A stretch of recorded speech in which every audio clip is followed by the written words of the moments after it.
Assalamualaikum warahmatullahi wabarakatuh. Pada kesempatan kali ini, saya Adelia Mastahul Umroh akan menyampaikan beberapa hal terkait pengolahan informasi dan persepsi konsumen. Apakah yang dimaksud dengan pengolahan informasi dan persepsi konsumen? Jadi, pengolahan informasi dan persepsi konsumen adalah salah satu tahap dalam proses kognisi yang dilalui oleh konsumen. Bisa dikatakan bahwa pengolahan informasi ini terjadi ketika salah satu panca indera kita, konsumen, menerima segala input dalam bentuk stimulus. Nah, stimulus itu sendiri bisa bermacam-macam bentuknya. Kalau dalam kaitannya dengan perilaku konsumen, stimulus ini bisa berbentuk produk, merek, dan kemasan, ataupun iklan. Angel, Blackwell, and Miret menyatakan bahwa ada 5 tahap pengolahan informasi dan persepsi konsumen.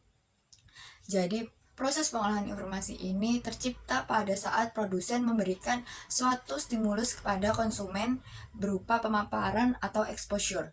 Nah, bila pemaparan tersebut menarik minat konsumen, maka konsumen akan memperhatikan. Masuk tahap perhatian, kemudian konsumen menafsirkan stimulus tersebut, maka konsumen akan masuk ke dalam tahap pemahaman, dilanjutkan kepada tahap penerimaan, dan kemudian akan masuk ke tahap retensi. Selanjutnya pada tahap pertama yaitu pemaparan. Nah, kegiatan ini dilakukan oleh pemasar untuk menyampaikan stimulus kepada konsumen.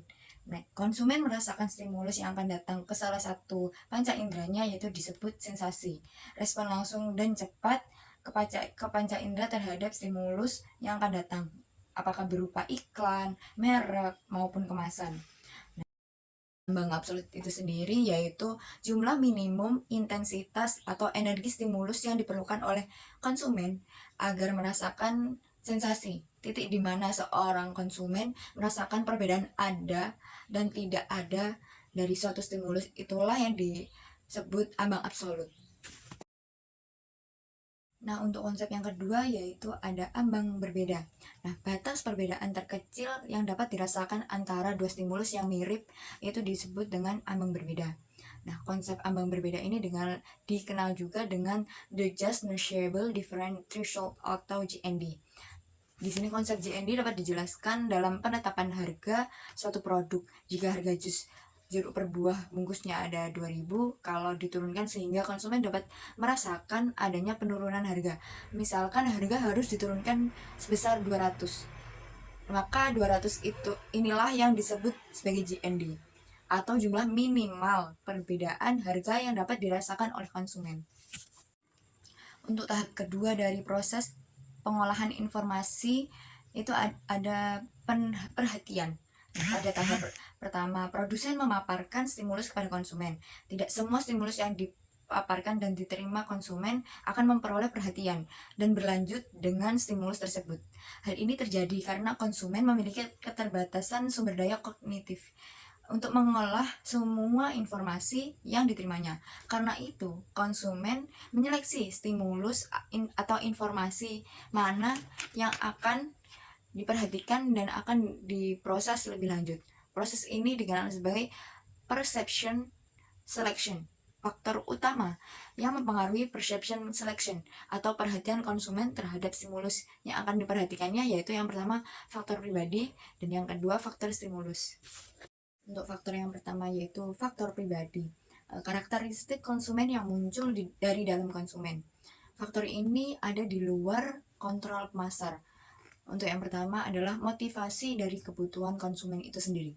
Konsumen yang merasa lapar tentu akan sangat cepat memperhatikan segala stimulasi yang berkaitan dengan makanan, misalnya aroma makanan tersebut, restoran yang dijumpainya. Konsumen akan secara sengaja memberikan perhatian kepada stimulus yang memberikan solusi terhadap rasa lapar. Untuk yang kedua yaitu faktor stimulus. Kelompok kedua yang mempengaruhi perhatian adalah karakteristik stimulus. Faktor ini bisa dikontrol dan dimanipulasi oleh pemasar dan pengiklan dengan tujuan utamanya untuk menarik perhatian konsumen. Nah, tahap ketiga dari proses pengolahan informasi itu ada pemahaman. Nah, pemahaman itu sendiri ada usaha konsumen untuk mengartikan atau menginterpretasikan stimulus.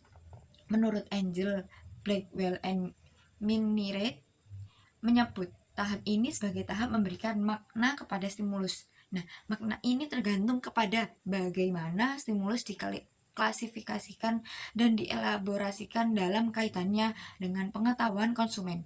Nah, pada tahap ketiga ini konsumen melakukan perception organizing. Simulasi yang diterima konsumen berjumlah puluhan, bahkan ratusan. Stimulus tersebut tidak diperlakukan sebagai hal yang terpisahkan atau satu sama lainnya. Konsumen cenderung untuk melakukan pengelompokan stimulus sehingga memandangnya sebagai satu kesatuan. Inilah yang disebut sebagai perception organizing atau stimulasi organisasi. Tahap keempat dari pengolahan informasi yaitu ada penerimaan.